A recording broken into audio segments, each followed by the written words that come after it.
ጤና ይስጥልን እንደምን አላችሁ ክብራትና ክብራን።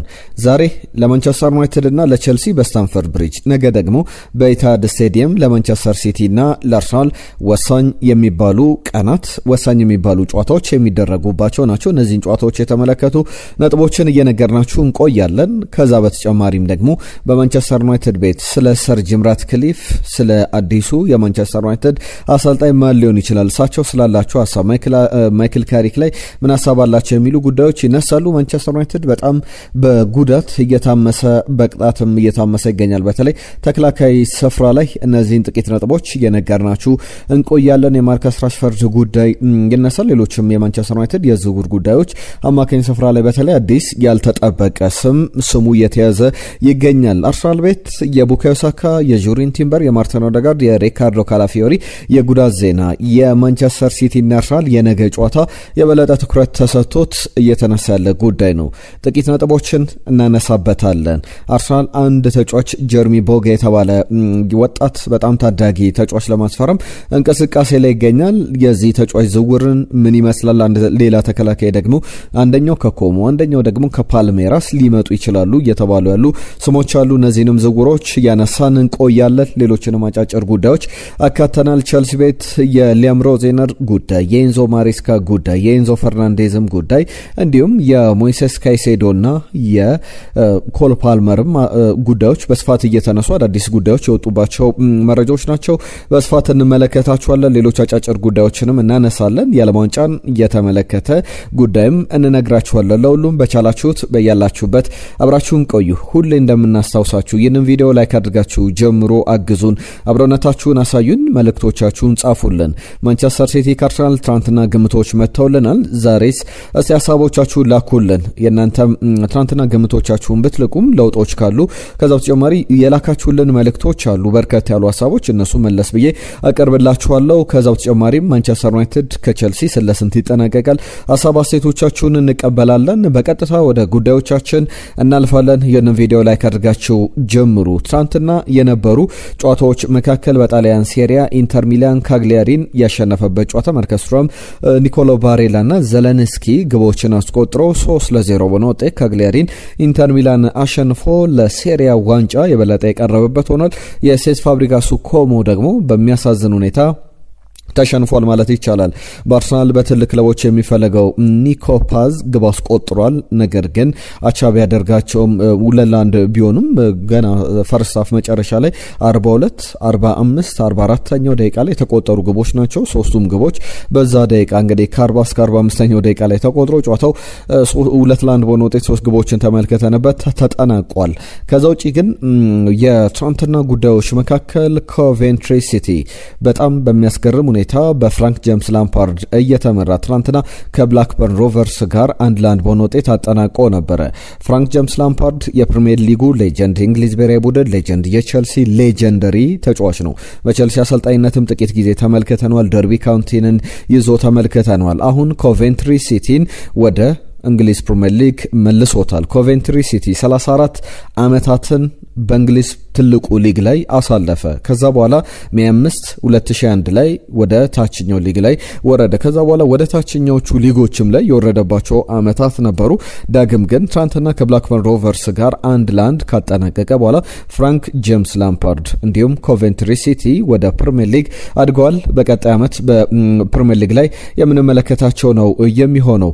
ዛሬ የሚደረጉ ጨዋታዎችን እየተመለከትን ደግሞ እንቆይ። ዛሬ ከሚጠበቁ ጨዋታዎች መካከል በእንግሊዝ ፕሪሚየር ሊግ በስፔን ላ ሊጋ አንዳንድ መርሃ ግብሮች አሉ። በተለይ ደግሞ የፕሪሚየር ሊጉን ጨዋታ ላንሳላችሁ። በፕሪሚየር ሊግ ላይ ኒውካስል ዩናይትድ ከቦርመዝ የሚያደርጉ ጨዋታ፣ ለብሬንትፎርድ ከፉላም፣ ሊድስ ዩናይትድ ከወልቭስ በወራጅ ቀጠና ላይ ካሉ ቡድኖች መካከል ደግሞ እነ ኤልዩድ ኪፕቾጌ የሚደግፈው ቶትናም ሆትስፐር ከብራይተን ጋር ይጫወታል።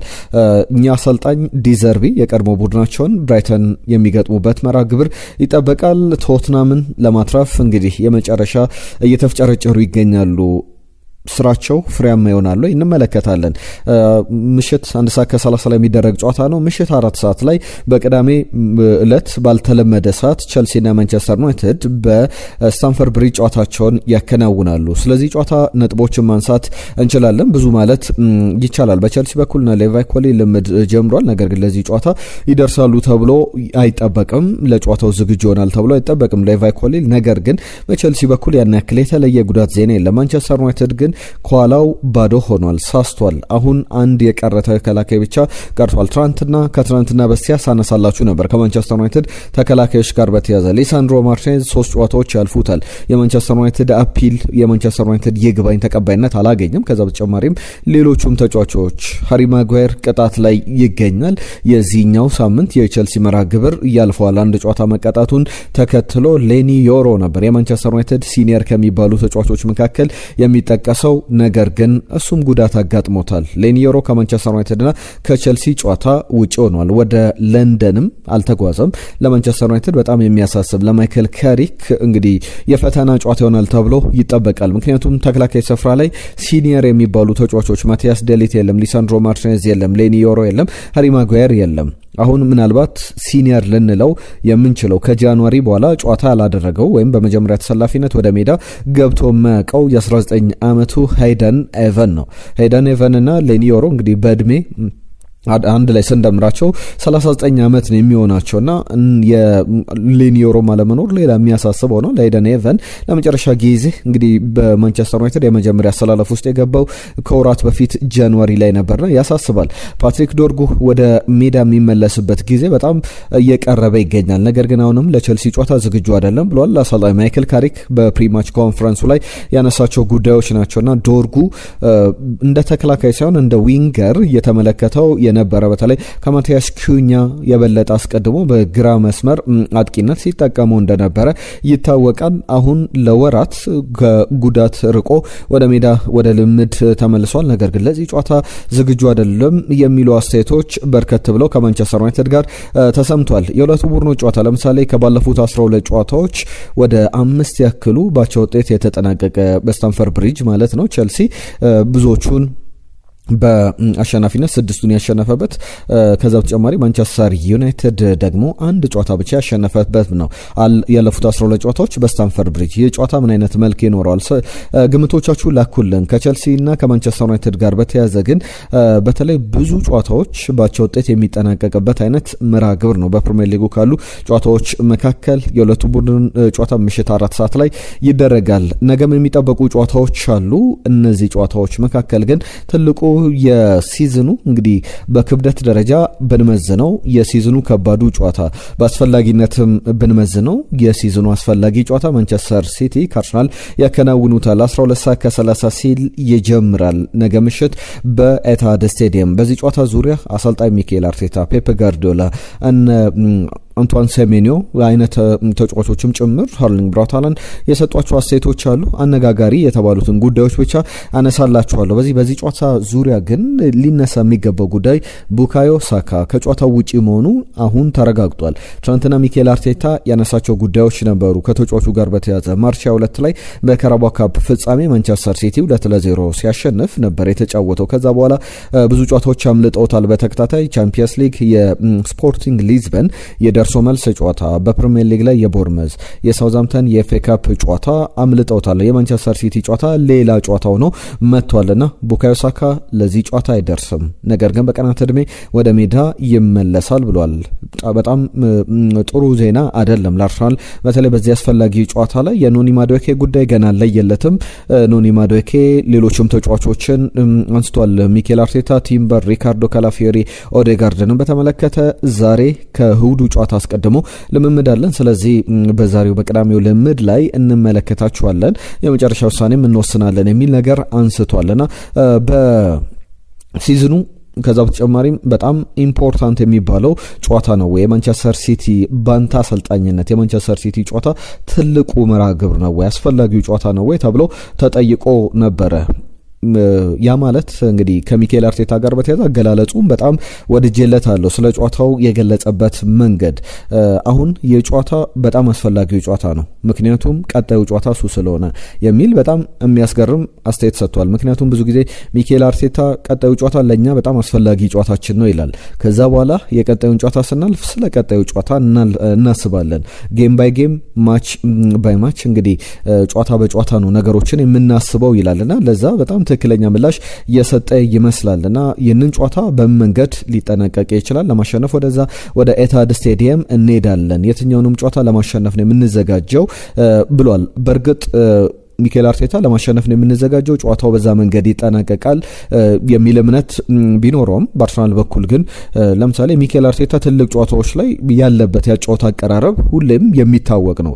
ለጨዋታው ሲዘጋጅ ቅድመ ቡድኑ እንዳይሸነፍ ጥረት ያደርጋል። እንኳን በዚህ የሲዝኑ ዲፋይኒንግ ሞመንት ዲፋይኒንግ ጨዋታ በጣም አስፈላጊው መርሃ ግብር ላይ እንኳን ቀርቶ አይደለም በሌሎች መርሃ ግብሮች ላይ ሚኬል አርቴታ ግብ እንዳይቆጠርበት መጀመሪያ ቢያንስ ያቸው ውጤት ለማስመዝገብ ወደ ሜዳ የሚገባ አይነት አጥቅቶ የሚጫወት ቡድን እንዳልሆነ ይታወቃል፣ ሁላችንም እናውቃለንና ሚኬል አርቴታ ለአቻ እንገባለን ብሎ አስተያየት እንዲሰጥ አይጠበቅም። ነገር ግን በዛ ደረጃ የሰጠው አስተያየት አለ። ለሁሉም ብዙ ነገሮችን አንስቷል።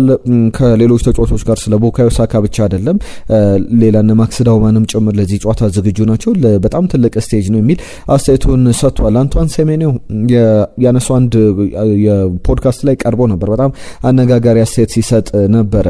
በጣም አስፈላጊ ጨዋታ ላይ በጣም በአስፈላጊው ሰዓት አርሰናልን እንገጥማለን፣ በጣም ምርጥ ብቃት ላይ እንገኛለን፣ አርሰናል ደግሞ ምርጥ ብቃት ላይ አይገኝም የሚል አስተያየቱን ሰጥቷል። አሰልጣኝ ፔፕ ጋርዲዮላ ግን ነገሮችን ለማለዘብ ነው የሚሞክረው ሁሌም በሚሰጣቸው አስተያየቶች። ከ22 ዓመታት በኋላ ዋንጫ ለማሸነፍ ከሚጫወት ቡድን ጋር መጫወት ቀላል አይደለም። ለምሳሌ እኔ ወደ ማንቸስተር ሲቲ የመጀመሪያ ጊዜያት ላይ ስመጣ አርሰናል አሁን ዩኒክ የሚባል ቡድን ነውና ያንን ስሜት አውቀዋለሁ። የመጀመሪያ ጊዜ ዋንጫ ለማሸነፍ ጥረት በምናደርግበት በምንፋለምበት ሰዓት ላይ የነበረውን እያንዳንዱ ስሜት በደንብ እረዳለሁ የሚል አስተያየቱን ሰጥቷል። ሩበን ዲያዥን በተመለከተ ከማንቸስተር ሲቲና ከአርሰናል ጨዋታው ውጪ መሆኑም ተረጋግጧል። ያም ለአርሰናል በጣም ጥሩ አስፈላጊ ዜና ይመስላል። ከአርሰናል ጋር በተያያዘ ሃርሊንግ ብራውት ሃላንድ ከጋብሪኤል ማጋሌሽ በጣም የሚጠበቅ ትንቅንቅ ነው። ከዚህ በፊት በነበሩ ጨዋታዎች ላይ የሁለቱ የዊሊያም ሳሊባ ምርጥ ተጫዋች ነው፣ ጋብሪኤል ማጋሌሽ ምርጥ ተጫዋች ነው። አርሰናል በጣም ምርጥ ቡድን ነው። ዳቪድ ራያ ጥሩ ግብ ጠባቂ ነው። በጣም ቀላል ጨዋታ የሚሆን መርሃ ግብር አይደለም። ለማሸነፍ እንሞክራለን፣ ማድረግ የምንችለውን በሙሉ እናደርጋለን እያለ ይገኛል ሃርሊንግ ብራውት ሃላንድ ከጨዋታው አስቀድሞና የውዱ ጨዋታ ብዙ የሚባልበት ታክቲካሊ ከዛ በተጨማሪም በሜንታሊቲ ደረጃ ያላቸውን ዝግጁነት ብንመለከትበት ብዙ ሊያስብል የሚችለው ለአርሰናል ግን ዩሪን ቲምበር ቢመለስ ሌሎችም ተጫዋቾች ቢኖሩ ጥሩ ነው። በተለይ በስፖርቲንግ ሊዝበን ጨዋታ ላይ ከተመለከትናቸው ነገሮች የበለጠ አንዳንድ ነገሮችን መጠበቅ ሊኖርብን ይችላል። ለሁሉም እነዚህ ጉዳዮች ከአርሰናልና ከማንቸስተር ሲቲ ጨዋታ ጋር በተያያዘ ሊነሱ የሚችሉ ጨዋታዎች ናቸው። አሁንም ግምቶቻችሁ ላኩልን። ትናንትና የእናንተ ሀሳቦች በርከት ብለው መጥተውልናል። ምን ጉዳዮች ተነሱ የሚለውን ላንሳላችሁና ዝውውር ጉዳዮችን የማንቸስተር ዩናይትድ አሰልጣኝነት፣ የራሽፈርድ ጉዳይ በማንቸስተር ዩናይትድ ቤት ቸልሲም ቤትም የነ ሞይሰስ ካይሴዶ፣ ኮል ፓልመር፣ ኤንዞ ፈርናንዴዝ ጉዳይ እየተነሳ ይገኛል። ማሎ ጉስቶም አንድ ጥያቄ ይዞ መጥቷል ለቸልሲ። እንግዲህ በቀጣይ በሚፈልገው መንገድ የቸልሲ ፕሮጀክት ይቀጥላል የሚለው በጣም አጠያቂ የሆኑ ነገሮች እየተነሱ ይገኛሉ። በዛ ጉዳይ ላይ የክለቡ ባለቤት የሰጡት ምላሽ አለ። ብዙ እንላለን። አብራችሁን ቆያውንም ትናንትና ከመጡልን መልእክቶች መካከል የመጀመሪያው መልእክት ጻፊያችን ሁል ጊዜ ቀዳሚው መልእክት የሚልክልን ታሪኩ ከደቡብ አፍሪካ ነው። ታሪኩ አርሰናል ማንቸስተር ሲቲን 2-1 በሆነ ውጤት ያሸንፋል ብሎናል። ቸልሲ ደግሞ ማንቸስተር ዩናይትድን 2-1 በሆነ ውጤት ያሸንፋል ብሎ መልእክቱ ልኮልናል። ሳይፈዲን የጻፈልን መልእክት አለ። ሰላም ቤስት ስፖርቶች እንዴት ናችሁ? ገና ነው አይበገሬው አርሰናል ሲቲን 2-1 ረምርሞ የዋንጫውን አንድ እጅ ይይዛል። ግን አርሰናል የዘንድሮውን ዋንጫዎች ከሁለቱ አንዱ ካልበላ ሚኬል አርቴታ ተባራሪ ነው ብሎናል። ከሞኒዩ ገነርስ ብሎ መልእክቱን ጽፎልናል። ከዛ በተጨማሪም ሽመልስ ከኳታር ዱሃ ያነሳቸው ጉዳዮች አሉ። አርሰናልና ሲቲ 2-2 ይለያያሉ። ቸልሲ ከማንቸስተር ዩናይትድ ቸልሲ 2-1 በሆነ ውጤት ያሸንፋል። ቶትናም ቢወርድ እንኳን በተጫዋቾቹ ላይ የሞራል የስነ ልቦና ተጽዕኖ ያሳድርባቸዋል የሚል ሐሳቡን አካፍሎናል። በትክክልም በጣም ከባድ ነው። በጣም ምርጥ ስኳድ ያለው ስብስብ እንደሆነ ይታወቃል። በዚህ ስብስቡ ደግሞ በተለይ ጉዳት ላይ ያሉ ተጫዋቾች ሲመለሱ የሚገርም አይነት መፎካከር የሚችል አይነት ቡድን መሆን ይችላል። ትንሽ ጥገና ብቻ የሚፈልግ ቡድን ነውና ነገር ግን በዚህ ያክል ደረጃ ለወራጅነት መጫወቱ በጣም የሚያስገርም ነውና ሽመለስ ከኳታር ዶሃ ባይወርድ በተለይ በሰሜን ለንደን ላይ ያለውን ነገር ያቀዛቅዟል የሚል ነገር አንስቷል። ሸጀት ሚዲያ ማንቸስተር ሲቲ 3-1 ያሸንፋል ብሎናል።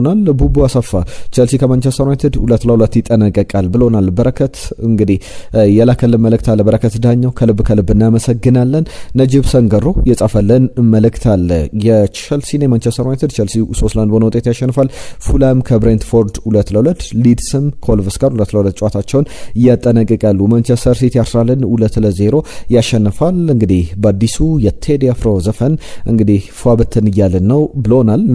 ሙባረክ ደግሞ ይህን መልእክት የጻፈልን አድማጫችን ነው። ሙባረክ ከደቡብ አፍሪካ ፍሪ ስቴት የጻፈልን ሀሳብ ነው። አንዱ ዓለም ማንቸስተር ዩናይትድ 2-1 በሆነ ውጤት በቸልሲ ይሸንፋል፣ ሲቲ ደግሞ አርሰናልን 1-0 ያሸንፋል ብሎናል።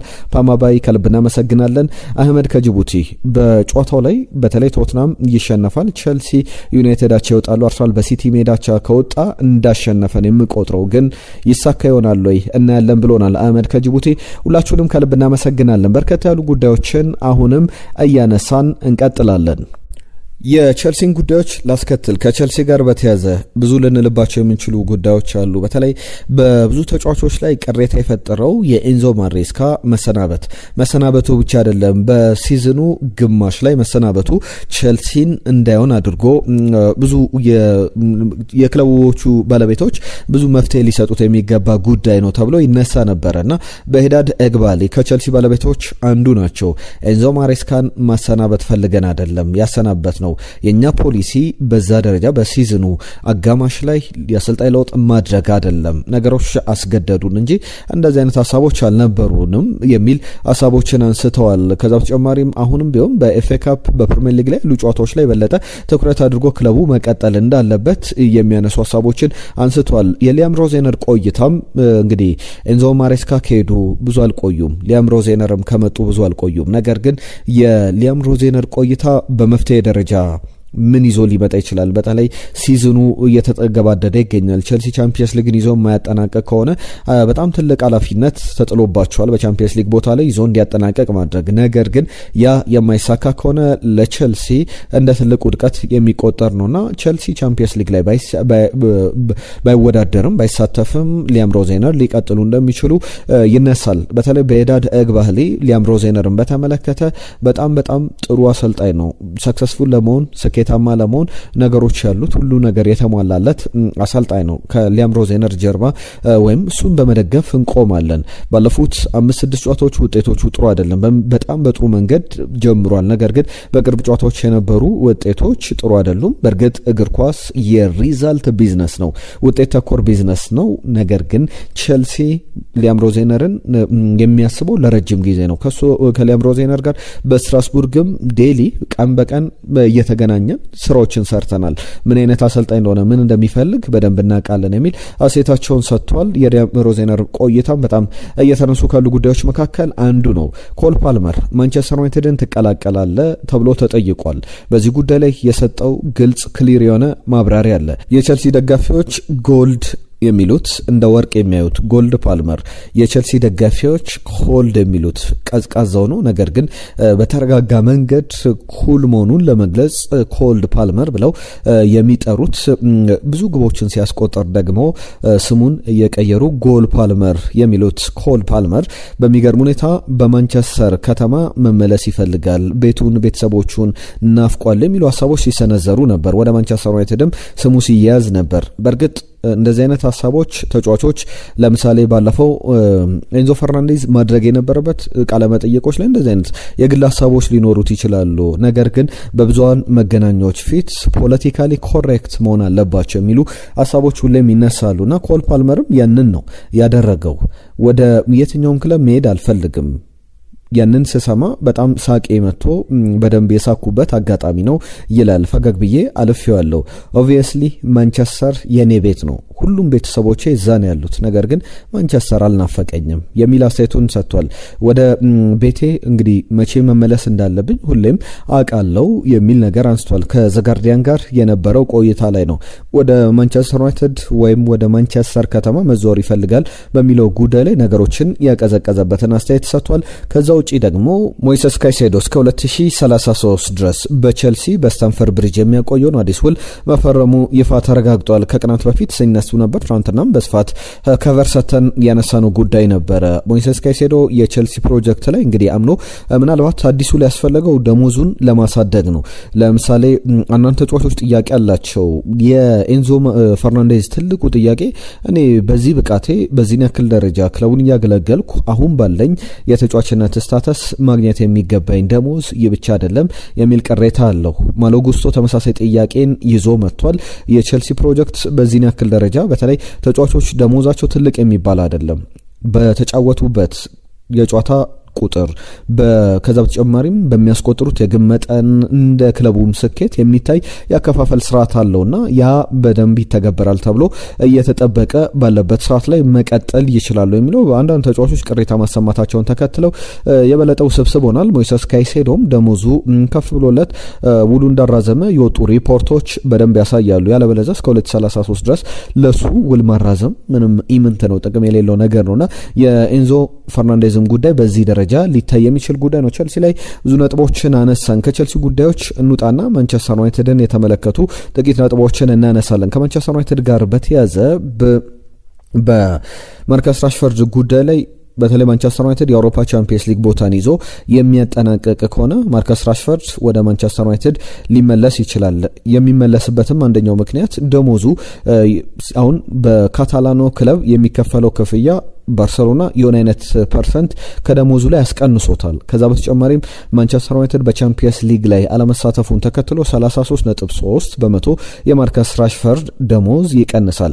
ማንቸስተር ዩናይትድ ወደ ቻምፒየንስ ሊግ የሚመለስበት እድል ደግሞ በጣም እየሰፋ መጥቷል። ያ ማለት ደግሞ ባርሰሎና ተጫዋቹን ሲያስፈርም እስከ 26 ሚሊዮን ፓውንድ የሚከፍልበት አማራጭ አለ። ባለፉት 16 ጨዋታዎች ላይ ግን ያስቆጠራቸው ግቦች 2 ብቻ ናቸው። በአቋም ደረጃ እንዳጀማመሩ ጥሩ ብቃት ላይ አይገኝም። ባለፉት የቻምፒየንስ ሊግ የደርሶ መልስ የአትሌቲኮ ማድሪድ ጨዋታዎች ላይ ማርከስ ራሽፎርድ ምን ያህል እንደወረደ የባርሰሎና ሰዎች ትልቅ ማሳያ አላቸው ብሎ መናገር ይቻላልና ባርሰሎና የተጫዋቹን ውል ትሪገር ያደርጋል ተብሎ አይጠበቅም። ብዙ እየተባለበት ያለ ጉዳይ ነውና ወደ ማንቸስተር ዩናይትድ የመመለሱ ድል በጣም እየሰፋ ይገኛል። እንዴት ታዩታላችሁ? ይመለስ ትላላችሁ ወይስ ደግሞ ባርሰሎና እንደምንም ብሎ በዛው ቢያስቀርም ብላችሁ የምታስቡት አይነት ተጫዋች ነው? ሌላ ዝውውር ላንሳላችሁ። ሪቻርድ ሪዮስ የቤኔፊካ አማካኝ ስፍራ ተጫዋች ነው። ኮሎምቢያዊ ነው። ባለፉት ዓመታት በብዙ ክለቦች ሲፈለግ ነበር። ማንቸስተር ዩናይትድም ከፈላጊዎቹ አንዱ ነው። የፖርቹጋሉ አቦላ ደግሞ ማንቸስተር ዩናይትድ እና ፉልሃም ኢንተርንና ናፖሊን እየተፎካከሩ ይገኛሉ። ሪቻርድ ሪዮስን ለማስፈረም ማንቸስተር ዩናይትድ ይህንን አማካኝ እንደ አንድ አማራጭ አድርጎ እየተመለከተው ይገኛል የሚሉ ዘገባዎች ወጥቷል። የአሰልጣኝ ቅጥርን በተመለከተ እነዚህ አትሌቲክ አሁን በማንቸስተር ዩናይትድ ራዳር ውስጥ ካሉ ስሞች መካከል በቀዳሚነት እየተጠቀሱ ካሉ መካከል አንደኛው አንዶኒ ራዮላ ይጠቀሳሉ። ምናልባት ሰር ጂም ራትክሊፍ ከሚያስቧቸው ሀሳቦች መካከል የአንዶኒ ራዮላ ከረንት ስታተስ ብዙ ሊያገዛቸው ይችላል። ያ ማለት ሰር ጂም ራትክሊፍ ኤሪክ ቴን ሃግን ሲያሰናብት ማንቸስተር ዩናይትድ፣ ከዛ በተጨማሪ ሩበን አሞሪምን ሲቀጥር ሩበን አሞሪምንም ሲያሰናብት በአጠቃላይ 31 ሚሊዮን ፓውንድ አካባቢ አውጥቷል። ከዚህ በኋላ እንደዚህ አይነት ገንዘብ ለአሰልጣኝ ቅጥር እንዲወጣ ሰር ጂም ራትክሊፍ አይፈልጉም። ምክንያቱም ለቴን ሃግም ታይቷል፣ ለሩበን አሞሪም በጣም ውጤታማ የሆነ ነገር አልተመለከቱም። ስለዚህ አሁን በቀጣይ ጊዜያት ላይ የሚመጣው አሰልጣኝ ምንም አይነት የኮምፐንሴሽን ክፍያ ለሚመጣበት ክለብ የሚከፈልበት አይሆንም የሚሉ ዝርዝር ዘገባዎችን ተመልክተናል። ከሰር ጂም ራትክሊፍ ጋር በተያያዘ በፐርሶናሊቲ ደረጃ የማይክል ካሪክ አድናቂ አይደሉም ይባላል። ከእሳቸው ፐርሶናሊቲና ከማይክል ካሪክ ፐርሶናሊቲ ጋር ያለው የካሪክ ባህሪ አጠቃላይ የአሰልጣኝነት መንገድም አላይን የሚያደርግ አይደለም በሚል የሚነሱ ሐሳቦች አሉ። ያ ማለት እንግዲህ አልፋ የሚባል ካራክተር ያለው አሰልጣኝ ይፈልጋሉ። ከነዚህ ስሞች መካከል ምናልባት የአስቶን ቪላ አሰልጣኝ በጣም ኡናይ ኤምሪ እዚህ ስም ዝርዝር ውስጥ የገቡ አሰልጣኝ ናቸው በሚል እየተነሳ ያለ ጉዳይ አለ። ነገር ግን ለአስቶን ቪላ ማንቸስተር ዩናይትድ ሌላ ኮምፐንሴሽን የሚከፍል ከሆነ ደግሞ ሌላ ዙር እንግዲህ ሌላ ሂደት ውስጥ ሊገባ ይችላልና ያንን በተመለከተ ምንም አይነት ሂደት ውስጥ መግባት አይፈልግም የሚሉ ጉዳዮች ወጥቷል።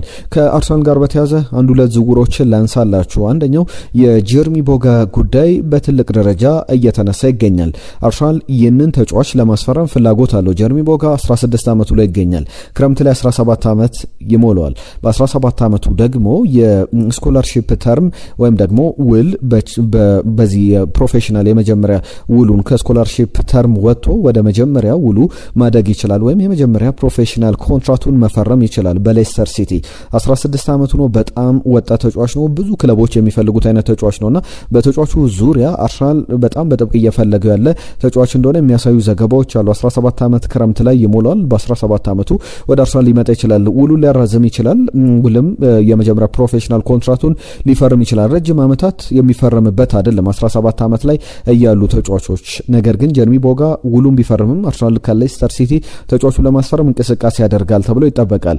ምናልባት ግን አርሰናል ይህንን ተጫዋች ካስፈረመ ማክስ ዳውማን፣ ኤታን ንዋኔሪ እንዲሁም ደግሞ ጀርሚ ሞንጋን ይዞ እነዚህ ሶስት ተጫዋቾች ጀርሚ ሞንጋ 15 ዓመቱ ከ271 ቀን በፕሪሚየር ሊግ ላይ የተጫወተ በእድሜ ትንሹ ሶስተኛው ተጫዋች ነው። ኤታን ንዋኔሪ በእድሜ ትንሹ ተጫዋች ነው በፕሪሚየር ሊግ ላይ 15 ዓመት ከ181 ቀን። ማክስ ዳውማን ደግሞ 15 ዓመት ከ235 ቀናት ላይ በፕሪሚየር ሊግ ላይ በመጫወት በእድሜ ትንንሾቹን ሶስት ባለታሪክ የፕሪሚየር ሊግ ተጫዋቾች ባንዴ ሊይዝ ይችላል ከውሰት ሁሉ ኤታን ንዋኔሪ ሲመለስ ማለት ነውና እንደዚህ አይነት አጋጣሚዎች ያሉት በስፋት እየተነሳ ይገኛል። ባርሴሎና፣ አርሰናል፣ ናፖሊ የሚፈልጉት አንድ ተጫዋች አለ።